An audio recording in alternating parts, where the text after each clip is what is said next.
Now we finished the last part with a definition of Henry's law.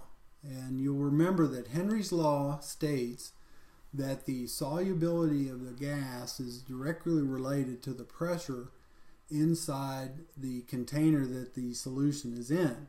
So that the greater the pressure, the more gas that will dissolve in the liquid. And as the pressure decreases, the solubility decreases.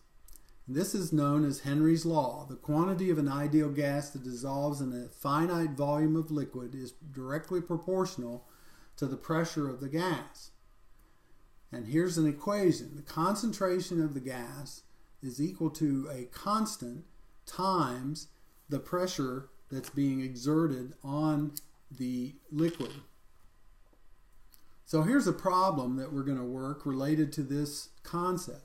At 20 degrees, the concentration of dissolved oxygen in water that's exposed to gaseous oxygen at a partial pressure of 101.3 kilopascals, that is 1 atmosphere or 760 torr, is 1.38 times 10 to the minus 3 moles per liter. So the concentration of gas in this situation is 1.838 times 10 to the minus 3 moles per liter. Oxygen is not very soluble in water. Using Henry's law, determine the solubility of oxygen when the partial pressure is 20.7 kilopascals or 155 torr. This is the approximate partial pressure of oxygen in the Earth's atmosphere. Okay, so how would we go about doing this? So we have our equation, Cg is equal to K, Pg. We have our first, we need to find K. And so K is going to equal Cg divided by Pg. And we have, over here we have what it is in these two conditions. And so we put those conditions in. 1.38 times 10 to the minus 3 is Cg, and 101.3 is Pg. And it's okay to use, you could use either units, it doesn't matter, because K will be a proportion. And if we do that, for K we get 1.362 times 10 to the minus 5.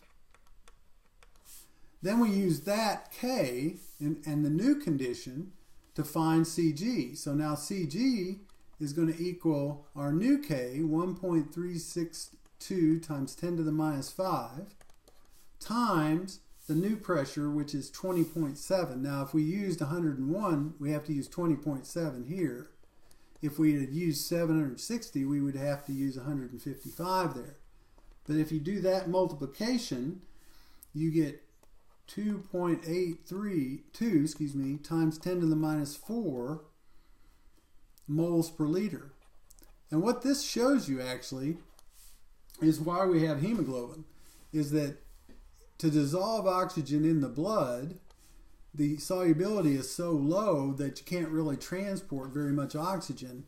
And so that's why we have hemoglobin, which binds the oxygen and carries it through the blood. We can't depend on dissolved oxygen in order to make it work. Now there are deviations from Henry's law, and most of these deviations occur if a chemical reaction takes place between the gaseous solute and the solvent. In other words, in the first case we had air, which is primarily oxygen and nitrogen, and no chemical reaction occurs between the water and the nitrogen or the water and the oxygen. However, if a chemical reaction occurs, such as this case with ammonia, then the increase in pressure, there's a deviation in that relationship. So what you see here is there's a reaction between water and ammonia to form the ammonium ion and the hydroxide ion. And the effective pressure is thus derailed somewhat by this reaction that occurs when you drop the pressure. Because this reaction's occurred, the the ammonia does not necessarily come out of solution because it no longer exists. What exists are ammonia ions and hydroxide ions. So when a reaction occurs, Henry's law is sometimes not obeyed. Now, when two substances mix together, such as antifreeze and water or alcohol and water, then they're called miscible. And that means they'll form homogeneous mixtures, and these mixtures, no matter what the proportions are, these mixtures remain homogeneous. We had discussed before the interaction between oil and water. Another term for that is immiscible. That means mixtures of two substances will separate into layers such that the less dense oil will float on top of the more dense water. And then there are situations where you have partial miscibility. On the left here is a deep orange liquid known as bromide. In the middle is water, a clear liquid. And you'll notice that some of the bromide has gone into the water, but some has remained above. And so you formed a saturated solution of bromide on the bottom, and you have still remaining bromide on top, partial miscibility.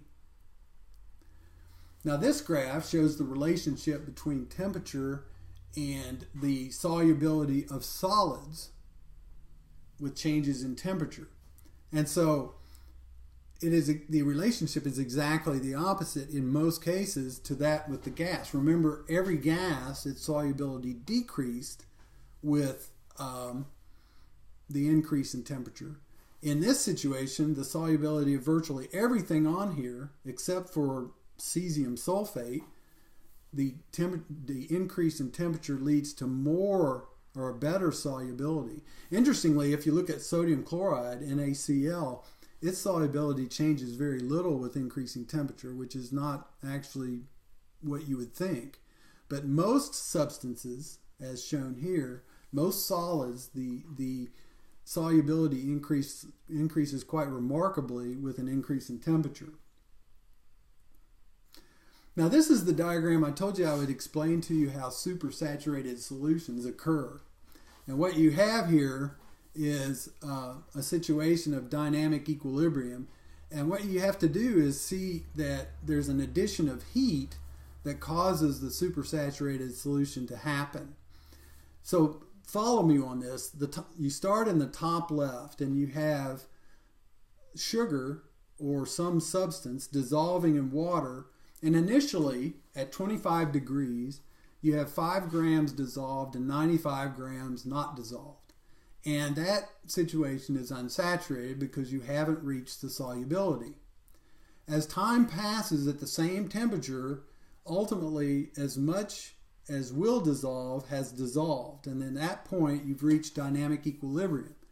And you have 91 grams of solute that is dissolved in the water, or whatever the solvent is, and 9 grams still remaining. And this is called saturated.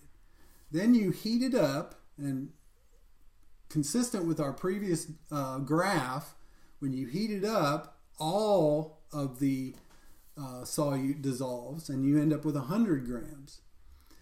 And then what happens is you can slowly cool this, and initially nothing happens.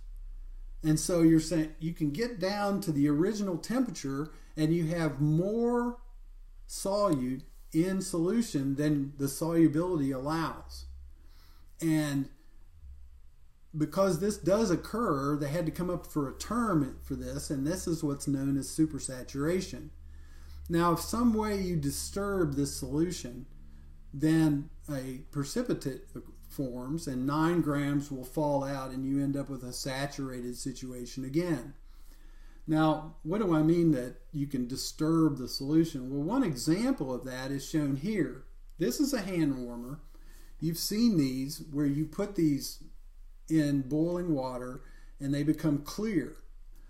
And you then pack them or whatever. And in this case, they have used sodium acetate, and the sodium acetate has been, by putting it in the boiling water, has been led to a supersaturated solution of sodium acetate. And that's what you have on the left. Then when you click this little metal thing that's inside, this mechanical shock wave causes the disturbance in the solution, and the precipitate then begins to form. And with the precipitate forming, the solution warms up in the process. And that's how the hand warmers work. Now let's talk for a minute, or actually for almost the rest of the lecture, we're going to be talking about something called colligative properties of solutions. Now first of all, you see on the left here you have pure water. On the right you have a aqueous solution that has water as the solvent. Now a colligative property is one of the following: the vapor pressure lowering, the boiling point elevation, the freezing point depression, or the change in osmotic pressure. So in this diagram, we're actually demonstrating the idea of vapor pressure lowering. The fact that when you create a solution of water, as water is the solvent, you lower the vapor pressure of the water. Now, in order to measure this vapor pressure lowering, you have to be able to measure the mole fraction of the solvent and solute. And the mole fraction of each component is equal to the number of moles of the component divided by the total number of moles of both the solvent and all the solutes. And so, for example, if we're talking about the blue balls here, we'll call those A. Then the number of moles of A divided by the total moles of both A and the water is equal to the mole fraction of that component. Molality is the other way, other concentration definition that we have to know in order to calculate the boiling point elevation and freezing point depression. And molality is defined as the number of moles of solute, so the moles of the blue balls, divided by the mass of solvent in kilograms. And so the molality of A is equal to the moles of A divided by the kilograms, in this case, of water. Now, you'll notice the diagram shows you how the solute molecules get in the way of the escape of the water molecules, and that's how the vapor pressure is lowered. So the presence of a non-volatile solute lowers the vapor pressure of the solution by impeding the evaporation of the solvent molecules, in this case of the water molecules. So let's take a look at a couple of problems. These are problems on calculating mole fraction and molality. So let's look at this first problem. It says that we have antifreeze, and we make our antifreeze by mixing equal volumes of ethylene glycol and water with minor amounts of other additives to prevent corrosion. So this is what you do when you protect your car. So what is the mole fraction and the molality of ethylene glycol in a solution prepared with 2,220 grams of ethylene glycol and 2,000 grams of water? This is 2 liters of each. Okay, so you need to know the moles of each in order to do this. So we'll start with the moles of ethylene glycol, and that's going to be 2,220 grams of ethylene glycol divided by the molecular weight of ethylene glycol, which is 62, and that's going to equal 35.8 moles of ethylene glycol. And then you need to know the moles of water, and that's going to be equal to 2,000 divided by 18. That's the molecular weight of water, and that's 111.11 moles of water. So the mole fraction of ethylene glycol is going to equal to the 35.8 moles of ethylene glycol divided by the total moles, which is 146.91 moles. And if you do the math here, you get 0.244 as the mole fraction of ethylene glycol. Now, the mole fraction of water, you can do the math, or you can just subtract this from 1, since there's only 2 components, and get 0.756 as the mole fraction of water. Now, the molality of ethylene glycol is going to be equal to the moles of ethylene glycol, which we already calculated, divided by the mass of the solvent in kilograms. That's 2,000 grams, so that's 2 kilograms. And so that's going to be 17.8 for the molality. So it says calculate the mole fraction of the solute and solvent in a 3 mole solution of sodium chloride. So we have a 3 mole solution. That means there's 3 moles of sodium chloride in a kilogram of water. So if we take 1,000 grams of water and divide that by 18, we get 55.56 moles of water, and the total is going to be 3 plus that, so that's 58.56 total. So the mole fraction of sodium chloride is going to be 3 divided by 58.56, and that's going to equal 0.051, and then the rest is going to be water, so that's going to be 0.949. You just subtract this from 1. So the mole fraction of water is going to be that. And then the last question here is, what are the mole fraction and molality of solution that contains 0.85 grams of ammonia dissolved in 125 grams of water? I'll let you do this on your own, but I'll give you the answers. And so you try it out and see if you get the right answers. The mole fraction, or the molality, we'll start with that, is 0.4.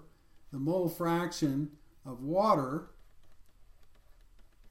is 0.993, and the mole fraction of the ammonia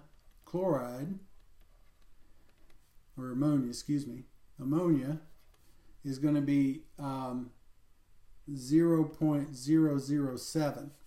So you do the math and see if you get these answers.